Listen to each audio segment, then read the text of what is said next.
केंद्र सरकारने अलीकडे घेतलेल्या निर्णयांमुळे प्रशासनाच्या अनेक महत्त्वाच्या इमारतींना नवी नावं देण्यात आली आहेत. पंतप्रधान कार्यालयाला आता सेवा तीर्थ म्हणून संबोधलं जाईल. केंद्रीय सचिवालयाला कर्तव्य भवन हे नाव मिळालं आहे. देशभरातील सर्व राजभवन आता लोकभवन म्हणून ओळखली जातील. यापूर्वी दिल्लीत राजपथ या ऐतिहासिक रस्त्याचं नाव बदलून कर्तव्यपथ करण्यात आलं आणि पंतप्रधानांच्या राहत्या जागेला लोककल्याण मार्ग हे नाव देण्यात आलं.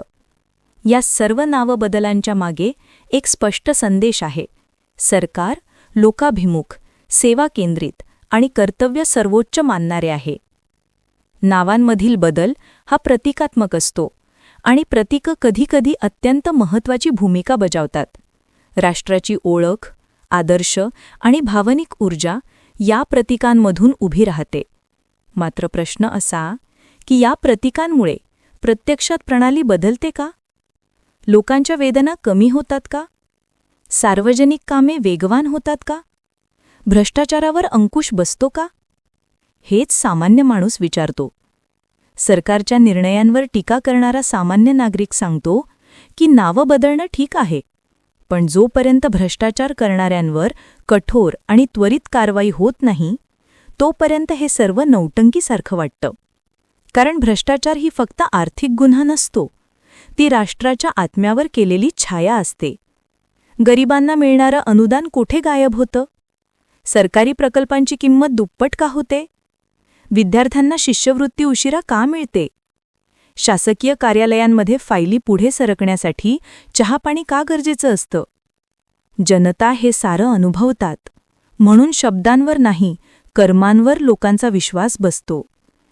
देशातील भ्रष्टाचाराला देशद्रोहाची शिक्षा द्यावी अशी मागणी अनेकांचा आहे.